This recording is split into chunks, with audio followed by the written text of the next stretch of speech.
Welcome, dear viewers. This is the CouchWarrior. Following this episode of Erinyes Arcana, I hope you will join me for a new segment I'm calling The Lounge. The Lounge is a short after show in which we'll be talking about the episode you've just seen, the mods used, the characters, roleplay, and I'll even be answering some viewer questions. I look forward to seeing you there. Now, please enjoy Erinyes Arcana Chapter 12, Part 3, Loose Ends.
Cimmerian, I've returned.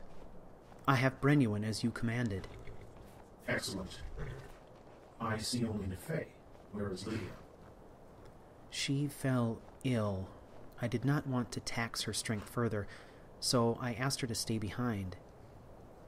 What is this illness? I'm unsure, my listener, but she had a fever. I left her in Valfar's care. You have taken great risk escorting our esteemed guest on your own.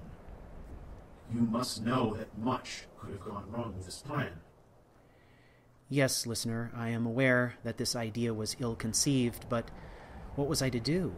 I consulted with Valfar before leaving, and he agreed with the plan. Very well. I cannot emphasize enough how important this mission is for us, for Sithis. You may not see it now, but you will in the fullness of time. Yes, I understand. Then let us proceed.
In the failing light of day, we ascend the mountain with our gift in tow.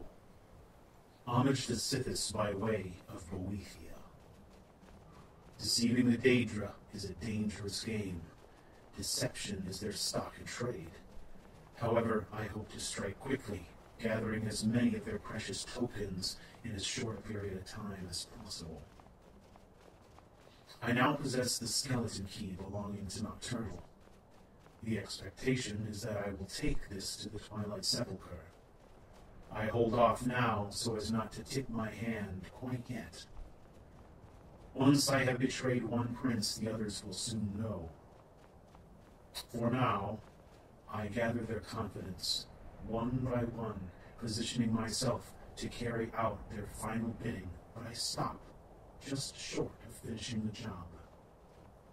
Once I have acquired all of their confidence independently, and allowed them to selfishly believe that they have made the Dragonborn their champion, I will strike all at once.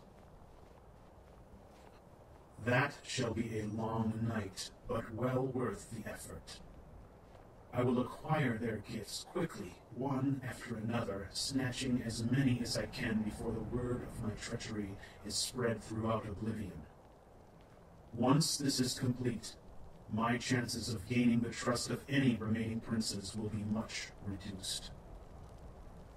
The act of placing the items in the vault will lock them away from Mundus, from everyone. This is when the treachery will be complete. I will hold as many as I can, for as long as I can, but each day I possess the items in order to stay the wrath of the Daedric princes is one more day I risk losing them to Let's the get Thalmor. going. Go on ahead. I'll stand guard.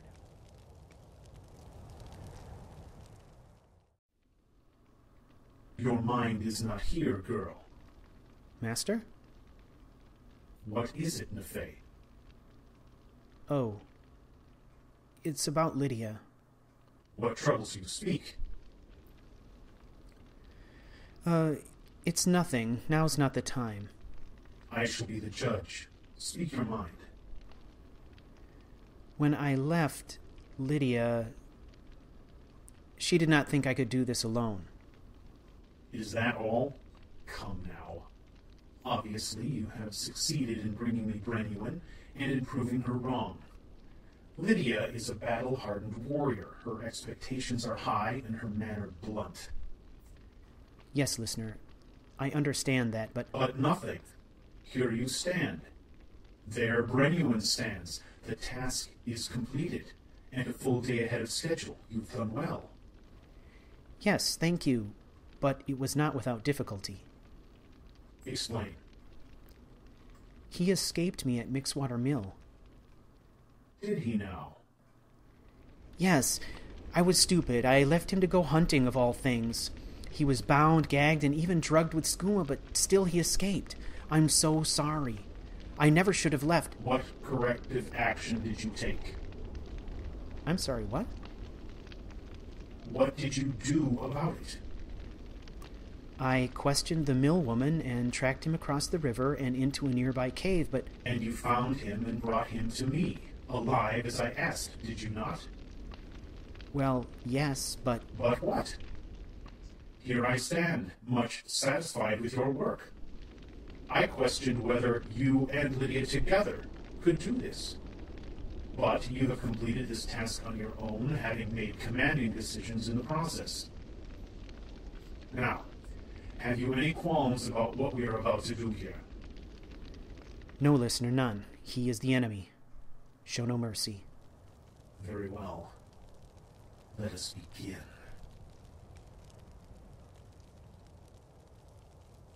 We going? Fine. What? What?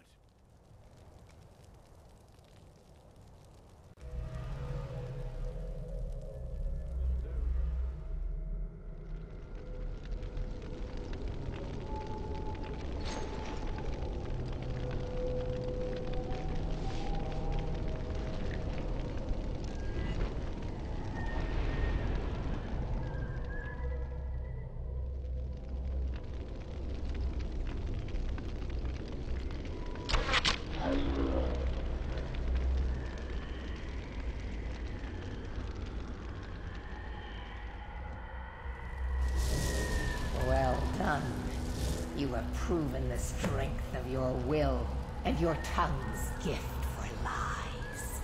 You have shown ferocity and prowess in combat. Now the time has come for a final proving. Are you able to cast aside your honor and strike with the hidden blade?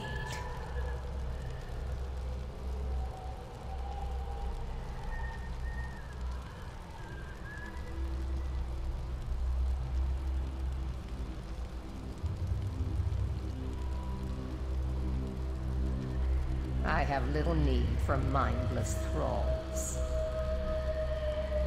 My servants serve their own purposes, but if their will is insufficient, nor suitably aligned with mine, I simply destroy them. Which brings me to my present concern.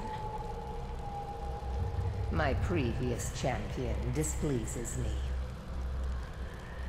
It is time he is replaced, in the traditional fashion.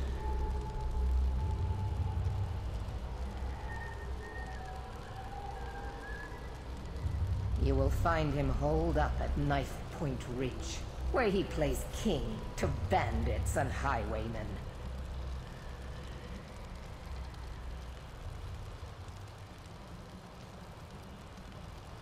Kill every single member of his band. Do so as silently and invisibly as you can, for this is not about you. You are to be my instrument in this. Slay him in the coldest of blood. Do not give him the dignity of defending himself.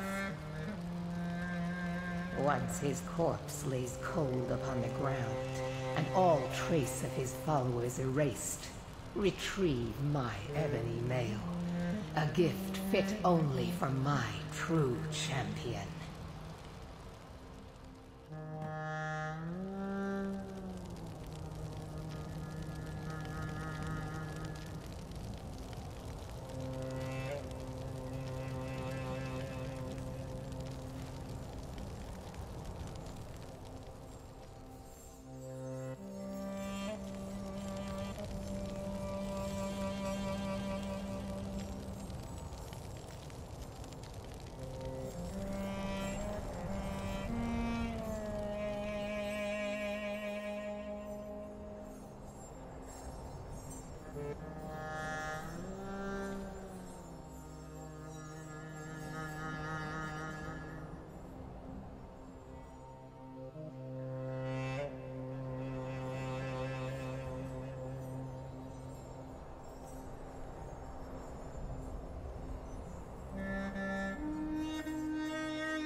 Nefe's horse lies bleeding out in the snow.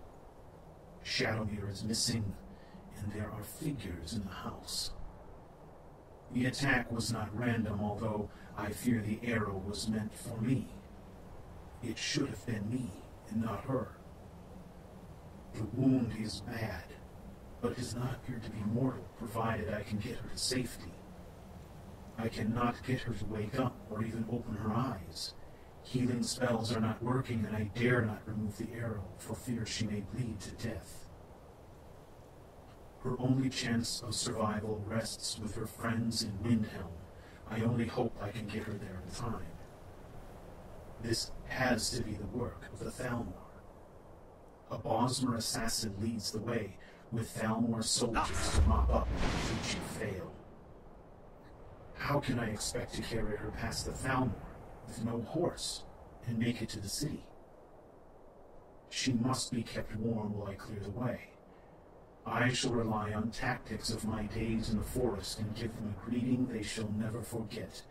Nefe will be walked out of this forest on a plush carpet of Thalmor blood.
I must admit that my rage got the better of me.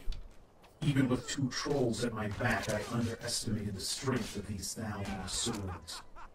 Within minutes, the trolls had been pushed back, and I was running for my life. The Cimmerian doctrine states, understand your enemy and employ deception to gain the advantage. Today I have failed my own doctrine, and have perhaps written the next chapter in my volume. Never be where the enemy expects you to be. Swords and shields are much less maneuverable in confined spaces, so I led them into the house. Charging the house seems crazy, but that is the way of chaos. At the moment when I expected the soldiers to bear down upon me, they engaged a party approaching from the west. 2 dark elves, a warrior and an archer, were joining the battle from the forest. The strength of this warrior was impressive, and the tide soon began to turn in our favor. I could only hope that these were friends of Nefe and that I would not be forced to fight them once this was all over. I hadn't the strength left. His name was Palandri, and he was sent to warn us of the impending attack. Let's get going. How badly did they want me dead that they would send Thalmor soldiers this close to Windhelm? The two men insisted on escorting us to a nearby safe house at Plalu Farm. Assistance I gladly accepted. Palandri rode up the hill to gather up Nefay, while I had words with a Thalmor survivor.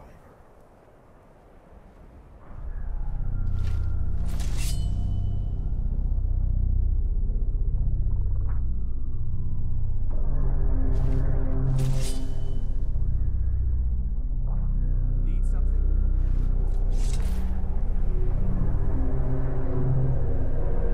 You want something from me?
The Thalmor scum gave me what I needed. She has a sister.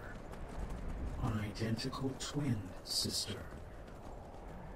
Come find me, sister. I'm waiting. The arrow was a mere second from striking me, but Nefay has been laid low in my stead. I must go to ground until this is over. A letter will be sent to Lydia and Valthar. They must be warned, and the fist must be scattered until this is over. I must also write Aldvenur and Odur. The Eagle's Nest must be locked down, doors barred, and the walking bridge burned. If she wants me, she shall have to find me, and will not have the disciples as leverage. This will be a battlefield of my choosing.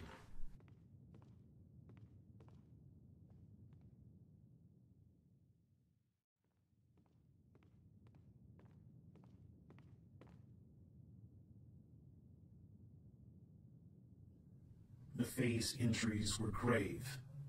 Palandri called upon the expertise of Nerelian to bring her back, but even he could not divine the source of the poison.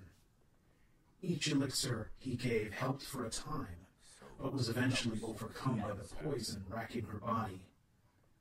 Nerelian told me of a magical bottle he called a Phial. With the Phial he could produce enough of the healing fluid to keep her dosed until the poison had run its course. I agreed to retrieve the Phial for him from Forsaken Cave. I know the cave's location as I passed it on the road only 2 days ago. There are things I must do before I can put plans into motion. Palandri has arranged to have one of his most trusted men meet me at Forsaken Cave. I will pass the Phial to him and head south. It's time for me to enter the vault.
Welcome, dear viewers, to CouchWarrior TV on YouTube.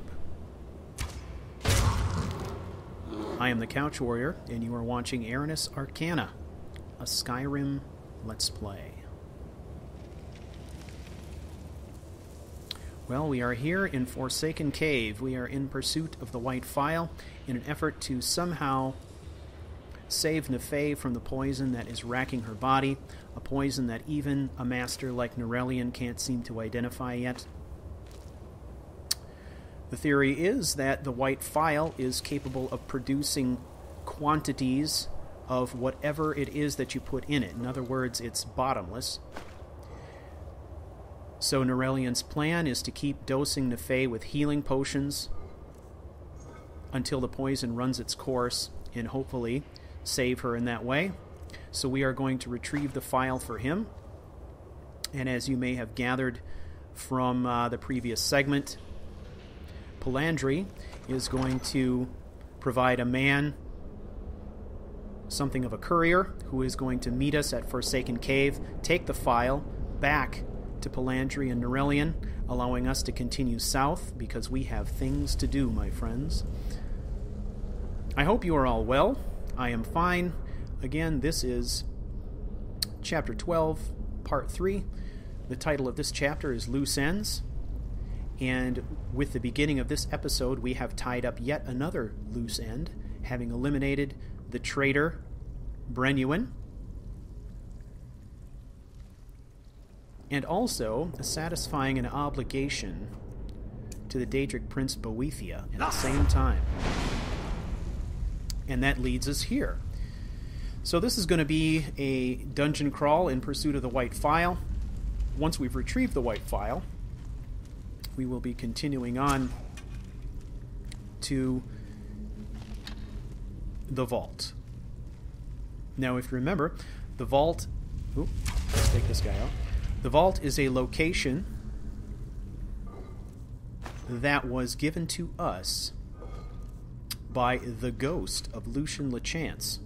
I cannot tell you which episode that was. It was a few episodes ago. It was when we actually completed the pursuit of the skeleton key. If you remember, when we became a nightingale, we encountered shortly after that inside the Nightingale Sanctuary. That is where we first encountered Lucian Lachance. And Lucian told us of a special vault located somewhere near Riverwood that was capable of disguising the presence of powerful magic objects. And in an effort to help us in our mission, he told us of the location of this vault and told us that that would be an ideal place for us to stash these items. Well, what we are going to do is we are going to proceed to that vault, and we are going to execute a plan here to try to disguise ourselves a little bit, to change up our methods a bit, so that we can go to ground. Here's another one. The way that Fleet sees this right now is that he knows the Thalmor are continuing to pursue him. There was a lull there for a while. We did a lot of damage to them up on the border. And for a period of time, they seemed to stop pursuing us. But now we know that that's not really the case. They've simply changed their methods. We know that we are now being tracked by Bosmer hunter assassins. One has been eliminated at the beginning of this episode, but through an interrogation, we have determined that that Bosmer hunter has an identical twin sister who is still in pursuit of us. And in all likelihood, once she discovers her sister's death, will have even more reason to kill us.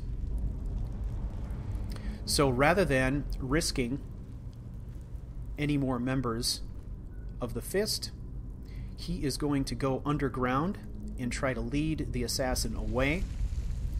And he has sent letters to the Eagle's Nest and to Valfar and Lydia, explaining to them what his plan is, but not divulging where he's going to go. And essentially he is scattering that organization to the wind, and he has instructed the men who actually guard the Eagle's Nest to basically lock it down and assume that they're under siege, not let anybody in until we can ride this thing out. In a way, it's something of a defensive move, but he is also going on the offensive in that he is now aware that he's being pursued, and he is also aware of the type of individual that is pursuing him and has some idea of what their capabilities might be. So he is going to lead them away, and he is going to choose the battlefield that is best for him to encounter this particular opponent. So that is kind of the plan right now. But for now, we have to concentrate on getting the white Phial, which lies somewhere in this barrow. Now, Fleet is in a bit of a hurry. There's some urgency here because Nefay is not in great condition, and the Phial could be the only thing that saves her. So I am not looting everything in sight. I'm going to bypass stuff. I will loot things that make sense. But at this point, we really don't know what the Phial looks like. We don't know where it's located. So I will be searching inside urns for sure, just to make sure it's not located in any of those. But our objective is to get through this barrow quickly, acquire the Phial, and move on. So at this point, I'm just kind of looking around, making sure I don't miss anything.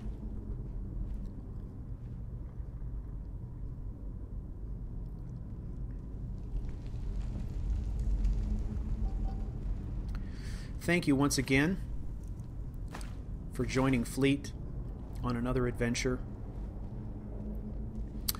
This one is going to come in at around an hour and 28 minutes, something like that.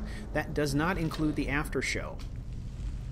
But what is this after show, CouchWarrior? Well, what I've decided to do is I have elected to start producing an after show, which I see as a short 10 or 15 minute segment that I will tack on to the end of as many episodes as I can. I would like to say that I'm going to do it in every episode, but I can't guarantee that. Whether or not I do it, I guess, depends on whether or not I have something to talk about. My objective is that I want to talk about mods, I want to talk about story, I want to talk about characters, and I want to answer your questions. One of the things that I have not been great about doing is really providing good explanations of the mods I am using and the reason that I'm using them. And I've also not been really great about going through some of the technical aspects of what it is that I'm doing.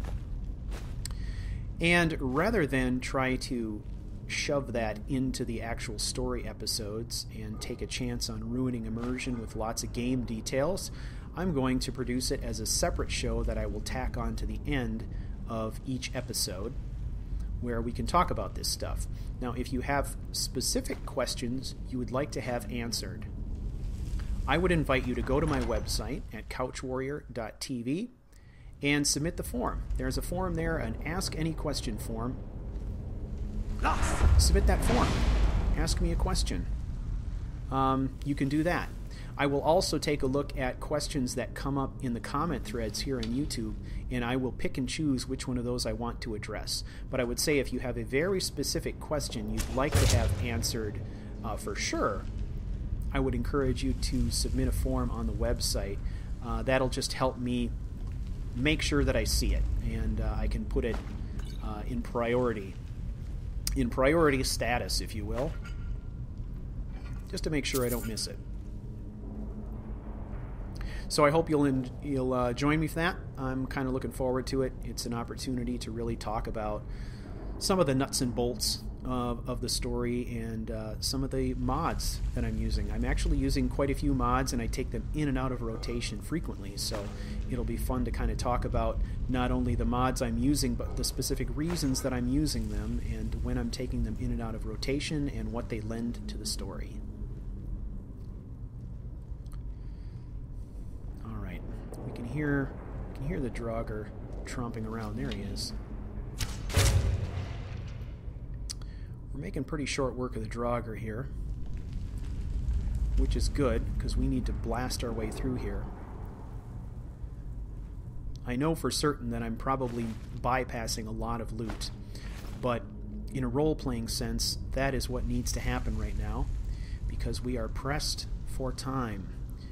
We really would like to see Nefei survive this attack. Fleet, of course, blames himself for it. He is obviously the target, and she took the arrow that was intended for him. So there is some guilt here, and he feels responsible for her current situation, so he is doing everything he can to try to get this Phial and get out of here, so that hopefully Norelian can keep her alive.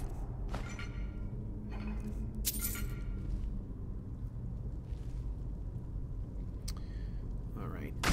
Nope.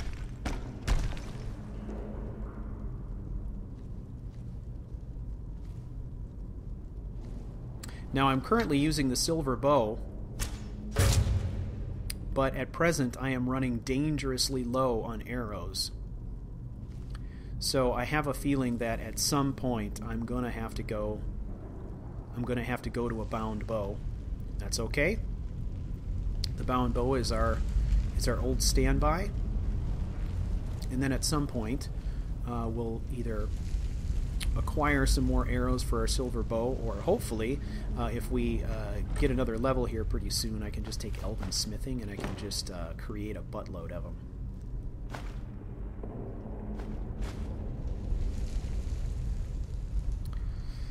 Okay. It's been a long time since I've been through Forsaken Caves, so I really have no idea how far along I am here.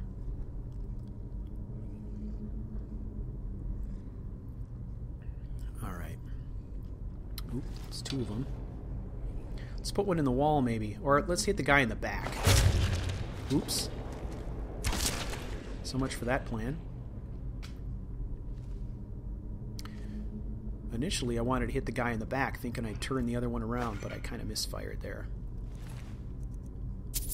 Oops. I only got one arrow back.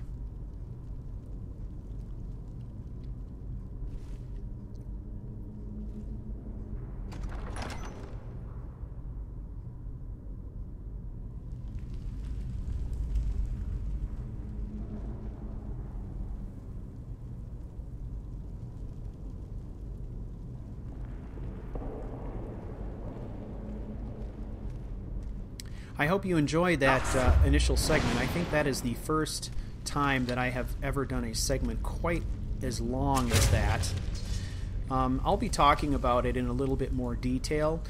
One of the things that I really would like to do with the after show segment is to just point out specific pieces of the story that have been presented, you know, as a segment piece like that, and talk about them in a bit more detail.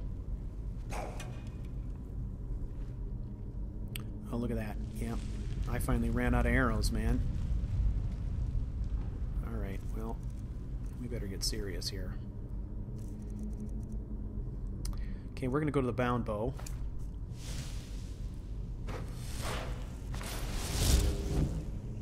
We kind of lucked out here. If I had shot my last arrow in the middle of a fight, it could have gotten pretty ugly.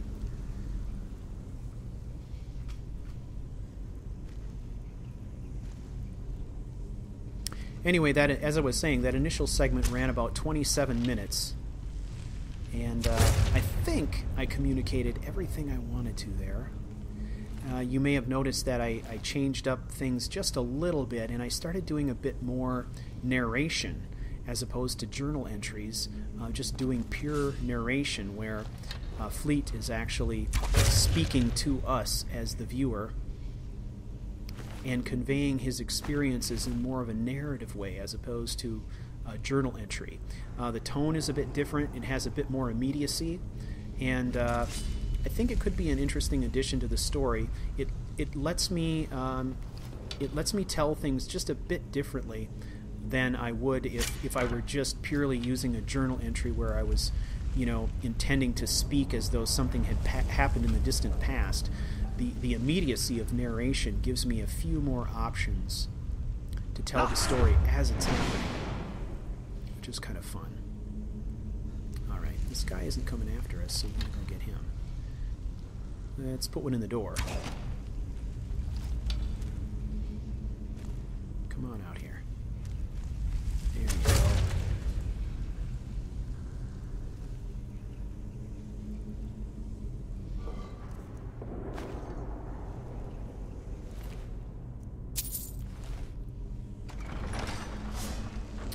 Ah, wonderful. Okay. This looks like a main chamber. And I think in order to get through these blades, we're going to use our Whirlwind Sprint. However, it stands to reason that using the Whirlwind Sprint is going to wake up whatever's in there. So there could be a slight issue once we get in there. We're just going to have to play it by ear. Fast and loose. We're in a hurry. There we go. Yeah, there it is. Ooh, Death Lord. All right. Let's go to stealth. Okay, he's on us. Well, that pillar saved our bacon. Alright. Let's get some distance. Alright. This tactic is called the Goose Chase. We are going to lead him where we want him to go. We've got a nice narrow firing lane here. Oops. I didn't get a full draw on that. Let's try to take him where we need him to go. Let's keep drawing him down the hallway here. Taking pot shots as we go. I love this tactic because we get the nice narrow firing lane. Oh man. Here we go. Now that was okay. A couple misfires in there, but we got him. We got him, and he never got a swing at us, so that's good.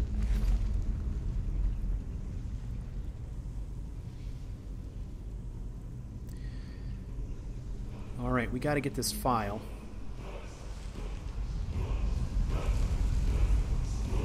We got a word wall as well. What do we got here? Ooh, Marked for Death. I like that one. Marked for Death is a favorite of mine. Got a nice bow in there, we'll take that. I suppose I should take those arrows, since I'm out. Okay. I believe we have reached our destination.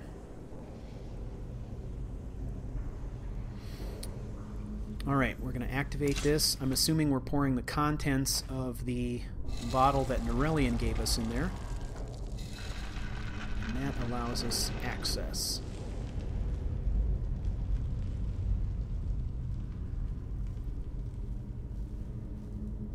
There it is.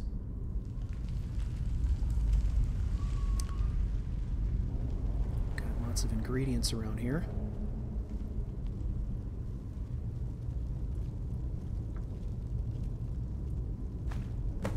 The white Phial.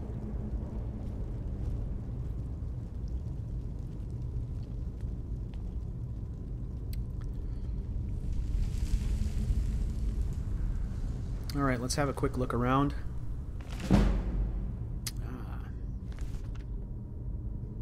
More levels, that's good.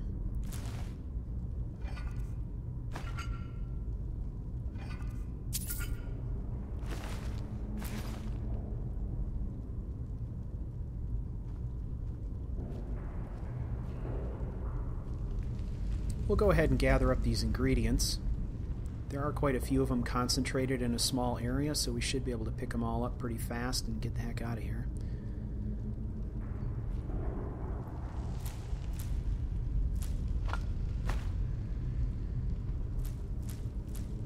I'm going to get this bowl, aren't I? Yeah. We'll skip that last one. I hate it when I pick up the bowl. I feel compelled to always just ditch it right away. I don't like it in my inventory.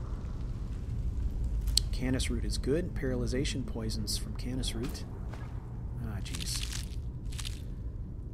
Alright, let's ditch the bowl. Where are you? Where are you, bowl? There it is. Goodbye.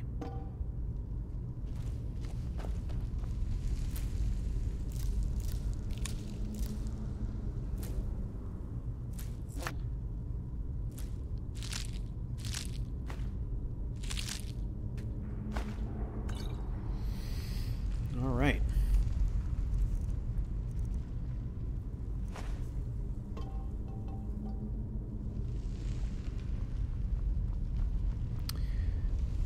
Now we need to find the exit. I'm hoping it's obvious. I'm hoping it is obvious. Is that over here? There we go, right there. There's nothing in here, right? Okay, we are out. We made pretty short work of that, which is good because Nefea is on her deathbed waiting for this Phial. So, hopefully this will be what Nerelian needs in order to help her. And then we can continue our journey southward.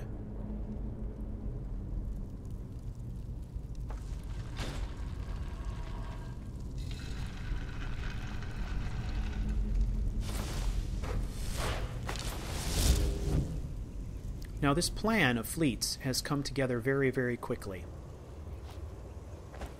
According to the timeline of our story here, he was actually attacked by that assassin not more than a few hours ago, and he has been, since that time, attacked by Thalmor soldiers,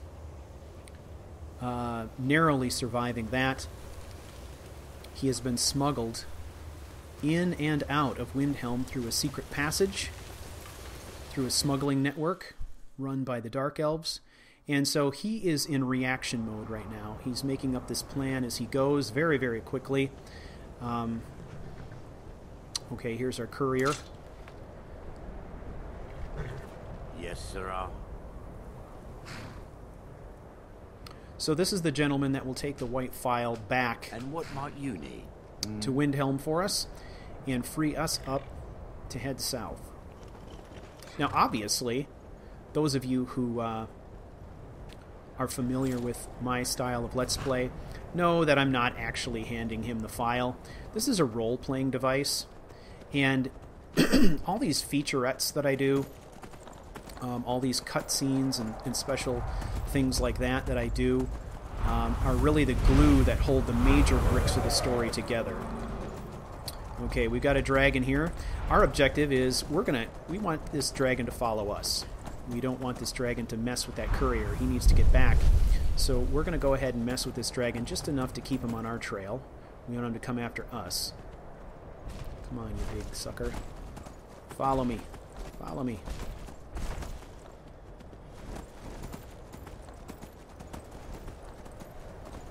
But I think it's important for the continuity of the story to kind of account for some of these events. Whoa. Run.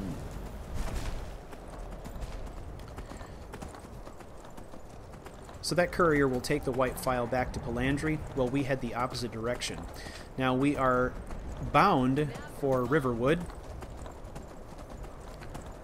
That is the supposed location of the vault.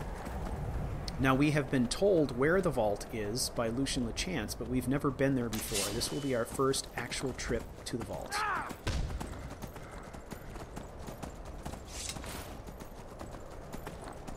The vault is a secure location that, according to Lucian LeChance, only the listener can enter, which means that as long as we are there, we are safe. It's going to give us a breather, a brief respite, which we can use to make our plans, and then once we've had an opportunity to regroup, we can start to execute on those plans, starting from that location. Now, one of the things that I am going to do here, though, in the interest of trying to stay ahead of the people who are after us, is we are not far from Whiterun, which means we are very close to our horse camp.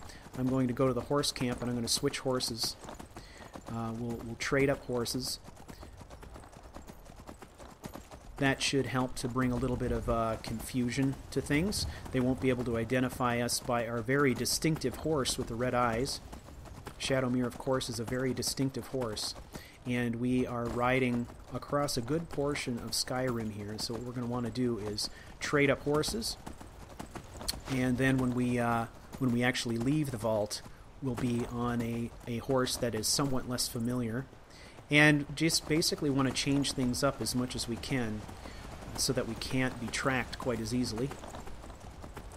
So we will swap out horses here before heading to Riverwood.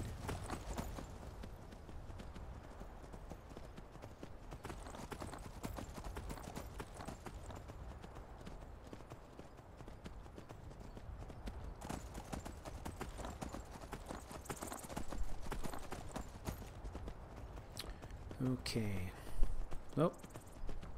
I think my horse camp is on the other side of the road. Where is it? Yeah, here. It's over here.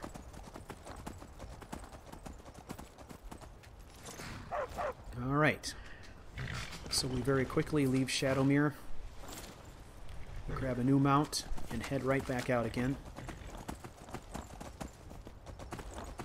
Now, the other thing that I want to do, it's the dead of night, so this is a perfect time to make our approach to Riverwood. There are guards in Riverwood. There are people that we don't want we don't want them to see us actually entering town. So we're not going to go through Riverwood. I think we're going to stay on the opposite side of the river and look for a place to cross safely. Once we've crossed, we'll find the vault, and then I think my hope is that once we're inside the vault, we'll be able to make a change of garb so that we are less conspicuous, and then head out after we've had a chance to get equipped. Alright, so let's just go up the opposite bank here, and I mean, this part of the river is not great for crossing, but I'm hoping to find a spot here that is a little more calm, maybe a little shallow. There is a spot here that's kind of shallow, but I can never seem to remember where it is, dear viewers. So let's just kind of have a look here.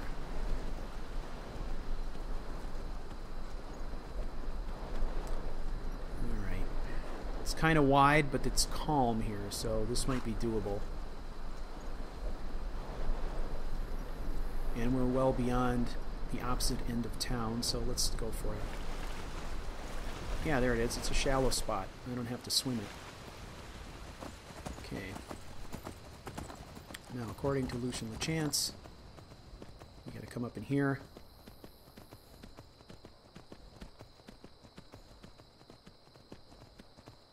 Now it's just a matter of finding the door.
Welcome, dear viewers, to the Vault.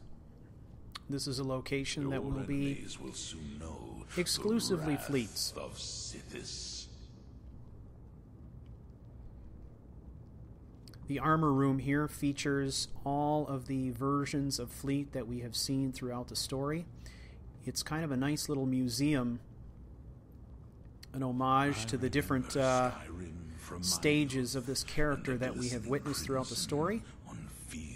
We've got the Hunter, we've got the Black Mage armor, the Silencer's armor, even our Thieves Guild armor. One of the things I'd like to point out is that I have installed a mod called Jesus Weapons, or Jesus Swords, and he makes the most beautiful swords I have ever seen, and I have tried to stock this vault with a variety of swords from that mod. I'll be talking about this mod in particular in much more detail in the lounge following this episode. But I just wanted to point that out so that everybody knows where this is coming from. Here we're getting a little walking tour of the vault from Fleet. It's actually a very small space. There is no smithing equipment in here, but we do have an enchanting table and an alchemy table. We have a private worship space and a sleeping area directly behind this throne. And then mainly it's just a bunch of weapon racks. So now the question is, what are we going to for our next look? And I would not go so far as to call this Fleet 5.0, but it is going to be a different Fleet look. Let's remember, he is in disguise. He is going to be traveling. But we also need something befitting of the warrior and assassin that he is. So we will be changing up our garb before we head out. And all the things that he needs have been provided to him here by Lucian Chance. Some of these items have not been upgraded. They've not been enchanted. So it will be up to us in Fleet to do that here in the near future. We're not going to do it now. Pleases me. But we've got a wide variety of weapons to select from here. The objective here is to really leave behind anything that is characteristic of Cimmerian. So the swords are going to have to go. The armor is going to have to go. The bow is going to have to go, which means, almost a complete replacement of the loadout, as long as it takes us to weather the storm of this assassin that's pursuing us. So we're looking for gear that's going to be lightweight, good protection, and fit for travel.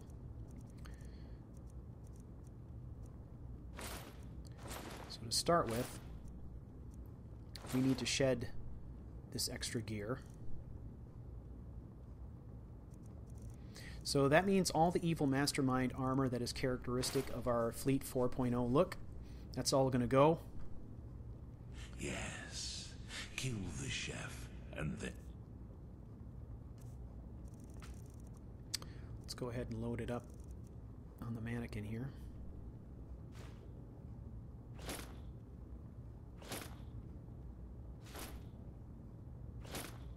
All the pieces and all the pale pouches that we created to go along with it. Steal his very identity. There we go. Another entry in our museum. Is the true death.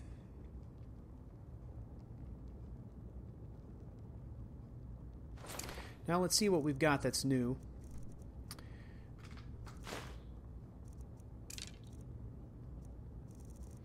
The armor that I'm going with is called Shadow Ranger. Now the preview images are obviously elven, but it is not elven when it's on the character. And then we're going to use dark pouches as a complement to that.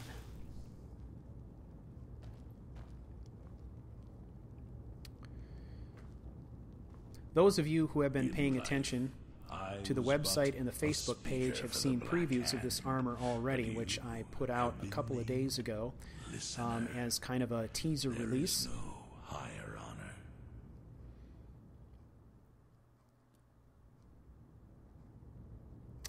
All right, I am going to select a couple swords. We've got tons of swords in here. The two that I'm selecting are called Akaviri Sabers. I gave a lot of thought to this. There's so many awesome swords as part of the Jasus Swords mod. And I but will follow. Looking at what Fleet has become accustomed to, Darkness. with the katanas, we've got kind of a curved blade. It's sharp on one edge and not the other. Kind of a slashing weapon. The Akaviri Sabers are reminiscent of that. The blades are slightly thicker, but they are curved slashing weapons, much like a katana.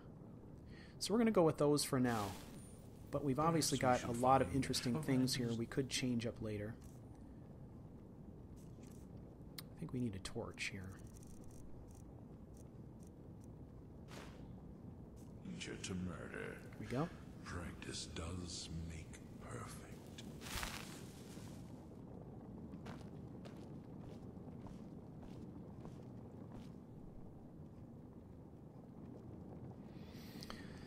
All right. I think we'll deposit our Sorrow Katana and the Tanto here for safekeeping. Got a little bit of clipping on the sword.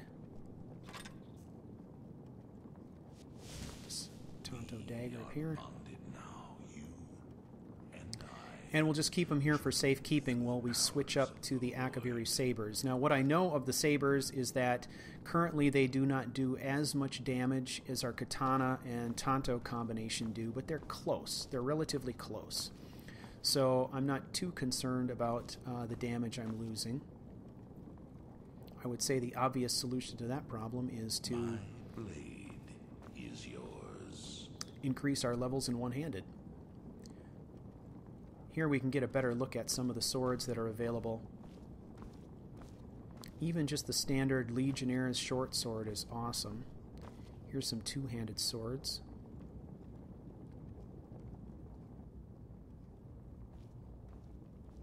Your enemies will soon know the wrath of... At this point, we've acquired new swords. We've acquired new armor. And I believe that we are at a stage now where we're ready to head out. So we're going to take a little breather, and then we hit the trail again, ladies and gentlemen.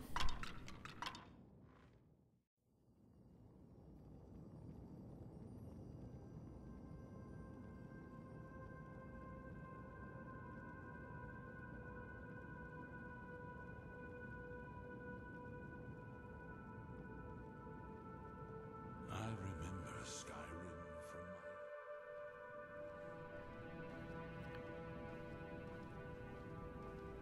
Before we actually leave the vault, there is one additional thing that we need to do.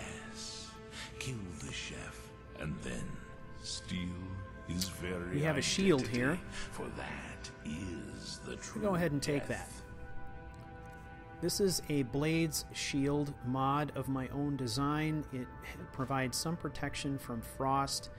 If you've been following the story since the beginning, you will know that in the early days, Fleet was a fairly accomplished wielder of shields, and he has since ditched the shield and gone to primarily dual wielding in combat. And I will follow, child However, of the darkness. shield is a favorite. The sword and shield combo is a favorite of mine, especially when fighting dragons.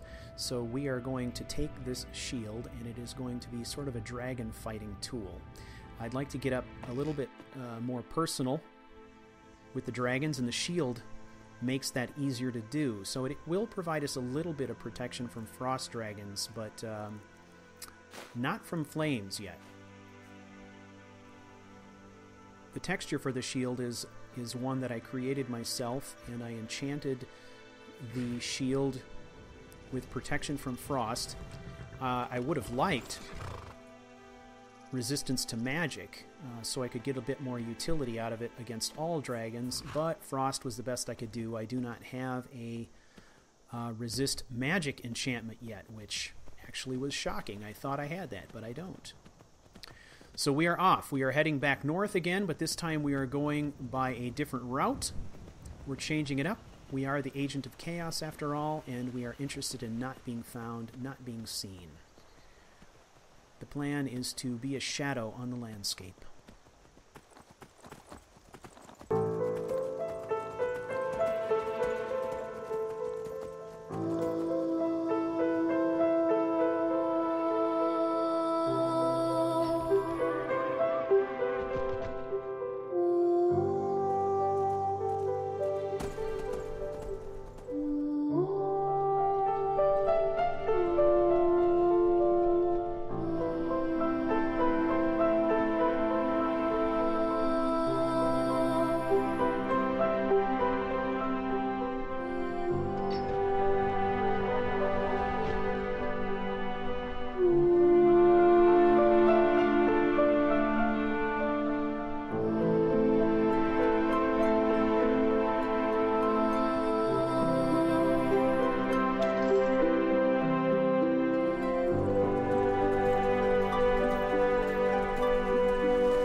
Haldir.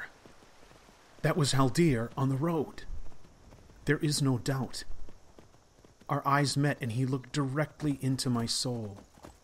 Even concealed behind a mask, he knew who I was. Why is he here? Why does he wear the sigil of House Featherstone? He hates my father nearly as much as I do. My heart was filled with both longing to embrace him and terror. Why do I feel afraid? Why has my blood run cold? There was something about the look in his face. Was it pity or sadness? I love the man like the true father I always craved, so why do I feel dread at his appearance? He was looking for me. I can feel it. But I cannot stop. It's too late for me. He must not get close. Those who come too close die in the radius of my poison. I cannot, will not, allow that to happen to Haldir. By Sithis, what is happening to me? Confusion and questions abound, dear listeners. Fleet has encountered Haldir on the road and suffered something of a hit to his psyche, if you will. A brush with his past that has shocked him out of the present. So the question is, what does this mean for his future, both immediate and long term? Something about Haldir's presence told Fleet that Haldir was looking for him. So now he's in a situation where he knows he's being sought out by someone he trusts, by an old friend, someone he loves, but he's making a conscious choice to run away. So it'll be interesting to see how this impacts him going forward. Now, of course, we have taken a different route. We are back here in Windhelm, and we are going to take the smuggler's route back into the city and check on the status of Nefei. Incidentally, the underground route from Hlalu Farm into the Corner Club is a mod that I created also.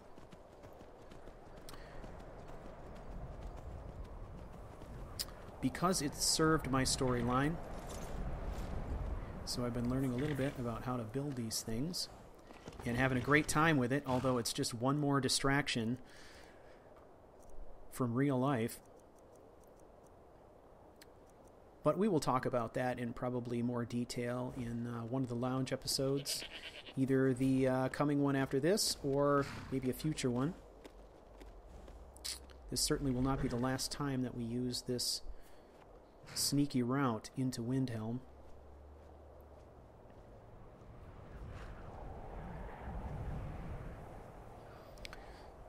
So Fleet, our protagonist, is a very conflicted individual right now.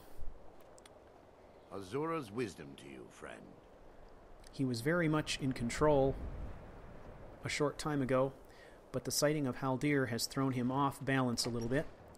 You'll notice that the narration was not using the persona of Cimmerian in that narration. That was Fleet snapping back into reality at the sight of his old friend Haldir. Here's our trapdoor under the bed.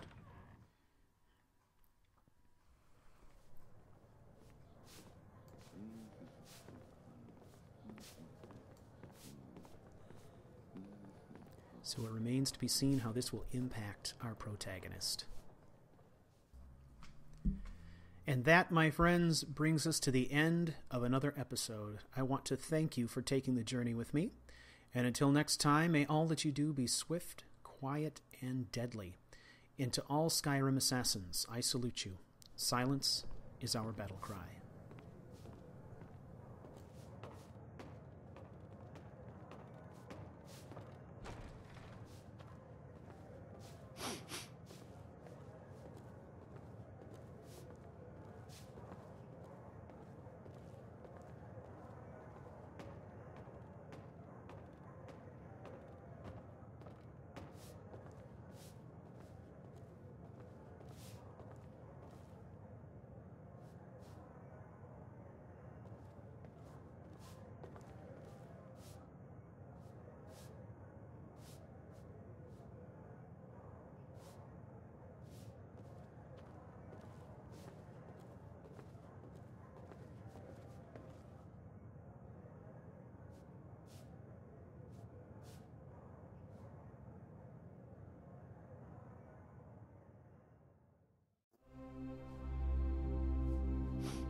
If you're looking for passage to Solstheim, too bad.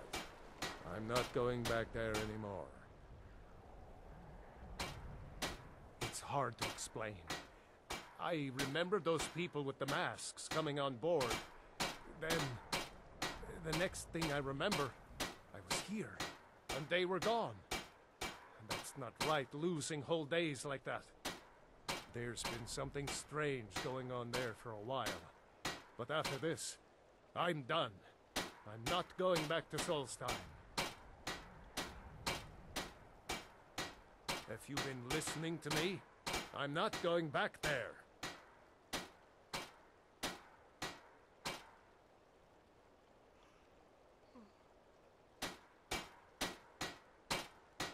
All right, you have a point. Taking you back to find out who sent them is the least I can do. Besides, maybe you can put a stop to whatever's going on over there. I owe them a bit of payback myself.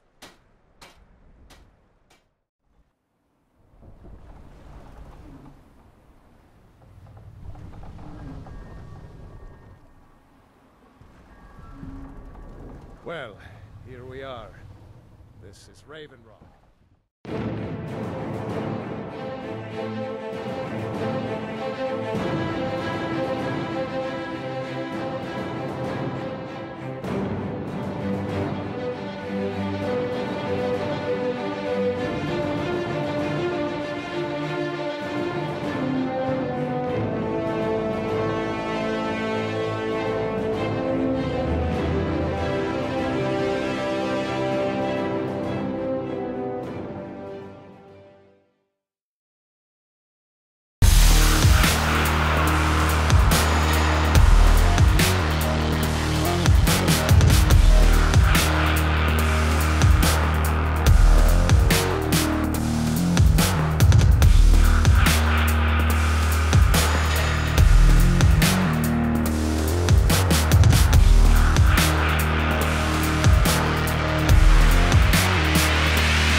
Welcome, dear viewers, to the CouchWarrior Lounge. I am the CouchWarrior, and this is the very first episode of the Lounge After Show. Today we are broadcasting from the vault, and I just wanted to take an opportunity to quickly tell you what this is all about. Many of you have comments and questions all the time about the various mods that I'm using. You have questions about the storyline, you have suggestions. This is an opportunity for me to address those directly. And that's one thing I've not done a great job of doing. So what I'm going to try to do is, on occasion, I'm going to tack on to the end of an episode an after show where we can talk about production, we can talk about story, we can talk about mods, and I can answer some of your questions either from YouTube comments or from emails that you might want to send me on my website. I have a submission form there on CouchWarrior.tv. You're welcome to use that if you'd like also. So let's talk about story a little bit. A lot of things happen this episode, namely the near loss of Nefeh. We don't really know what is going to happen to her next, but what we do know is that Fleet is now very well aware that he is being pursued, not only by the Thalmor, but that things are getting much more serious. In addition to the Thalmor are hiring outside assassins to come after him, and this is something that he is going to have to be very aware of going forward. So he has chosen to go underground, so to speak. And you may have noticed that at the end, it looks like our adventures are going to be taking us to Solstheim. This should be very exciting. We are going to Solstheim, however, with a different agenda. We are not exactly in pursuit of Miraak, so we are going to go to Solstheim and see where the adventure takes us kind of naturally, right? Organically. So, should be interesting. Now, the idea is that Fleet would go underground, and then at some point, he would come back to start kind of remaking the world the way that he needs it to be. Presumably, that would mean that he would sort of get things under control, right? And he would be able to sort of take control of the situation, find out who's after him, and hopefully, I think if things go well for Fleet, he would be able to force a confrontation with Sister and actually draw her to Solstheim, away from his comrades and away from anybody else that is associated with him that they could threaten. So, interesting turns of events. I am very, very pleased with this episode. I want to thank you for all your support. I think the cutscenes turned out pretty well. It was a lot of work cutting all this stuff together. One thing I will say is that the way that I craft these stories, the actual game time is interesting because we have these large blocks of story that are provided to us by the game itself, by Skyrim, and then those make kind of what I view as the larger bricks of the story. And then these cutscenes and these things I do where I'm doing my own special production, to me, those are the mortar. Those are the pieces of our story. And those are the things that are kind of like the mortar that holds the larger bricks together in the storyline that we're creating. So, if you have questions about the story, feel free to ask. I may not always answer your questions directly, but if you ask me a question about the storyline, I will try to address it the best I can. I'll try not to cop out. I'll try to give you an answer that's at least partially there. I don't want to give away everything, right? So let's take a look at these weapons here. I want to talk about mods a little bit. One of the mods I want to talk about today primarily is Jace's swords.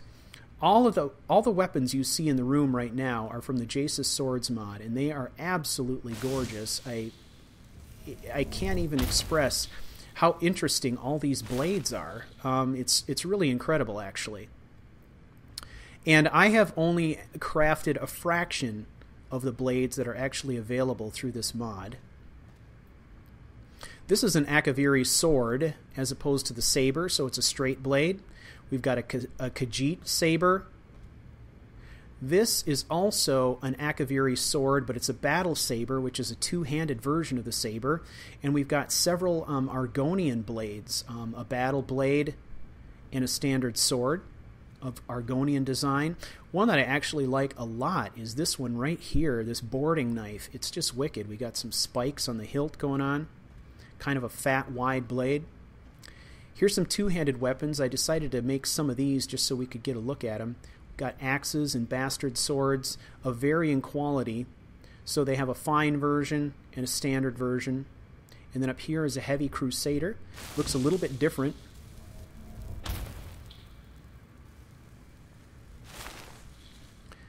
And here, these are all the same. Now, some of these swords actually come with sheaths, and some do not. Some of them just kind of have a hanger that hangs on your back. As you know, the way that I play is I'm using a mod that actually allows you to carry swords on your back. In fact, what it does is it's a full-scale replacement. So all the characters in the game are carrying their swords on their back, regardless of whether it's one-handed or two-handed. So a lot of these are actually suspended from your belt or from your shoulder with a simple leather or metal hanger. Even the one-handed blades in some cases. But there are a select few of these blades that actually have their own sheaths that are quite nice and quite ornate. Now this dagger, for example, is called Dragon Sting. Dragon Sting also has a matching sword. Let's get some light going here. And the matching sword has a serrated back edge, kind of like the dagger does here. Of course, it's larger, but it actually has its own sheath. This one here is the dagger of Diabella. It actually has the carving of a woman on the handle. Just gorgeous, gorgeous looking. So I highly, highly recommend them. I've placed a couple more up here. One is a Dwemer blade up there, quite unique. It's got some interesting patterns and things like that going on the blade itself. And this is another Crusader. Oh, we lost her dagger. So Jace's swords, highly, highly recommend it. Now, let's talk a little bit about production of this episode. One of the questions you may have about this episode was, how did I set the building on fire to get that effect? I used a mod which is currently being highlighted on the YouTube channel Brodual. If you go and take a look at that, it's called Fire and Ice Overhaul. The fire effects are amazing. The ice effects I'm not quite as impressed with, but really what I wanted to do is be able to create the dramatic scene where Fleet actually burns down the house. And the Fire and Ice Overhaul mod allows me to do that. It actually sustains the fire for a significant period of time, which allowed me to basically light the entire house up and let it burn, which was just amazing.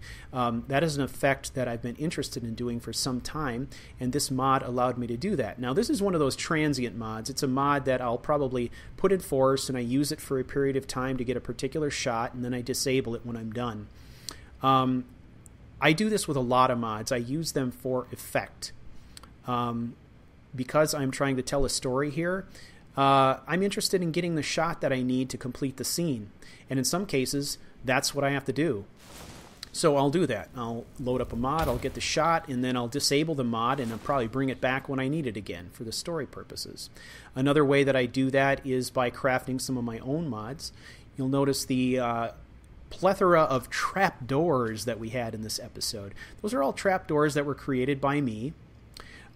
This vault that we're in right now is in fact a mod called the Razor Shade Sanctuary. It is a very small sanctuary. This mod is available on Skyrim Nexus.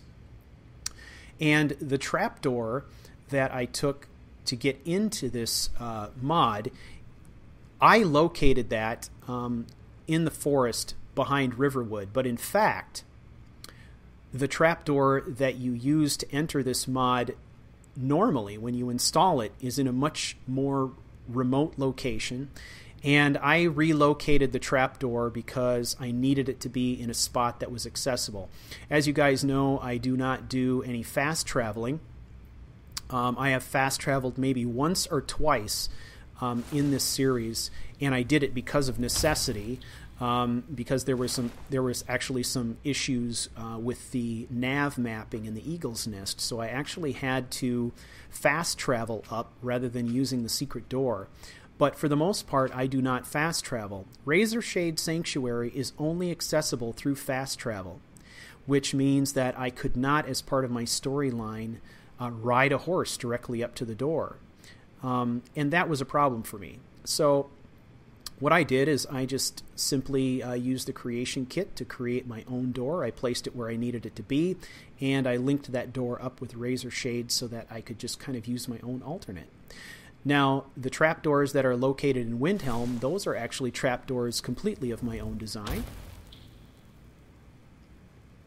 And those are, I just created 2 trapdoors and I linked them together.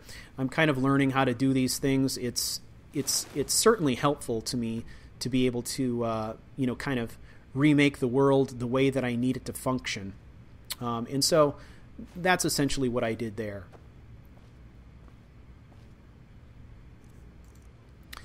This sword is the Khajiit saber. Take a look at it. It's just stinking gorgeous. This is a reasonably good view of the blade from first-person perspective.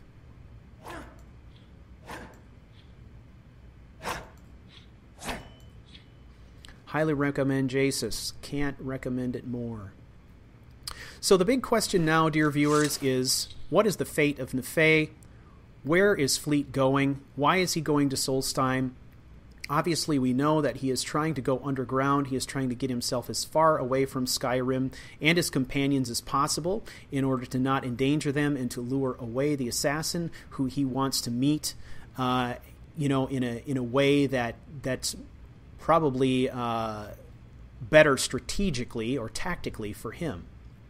So we're going to see that evolving in the upcoming episodes. Another reason that I have kind of scattered his disciples to the wind is that in anticipation of the holiday season coming up, I'm going to be shortening up my episodes, and we are going to focus a little bit more on Fleet and kind of a traditional Let's Play where we're going to follow Fleet.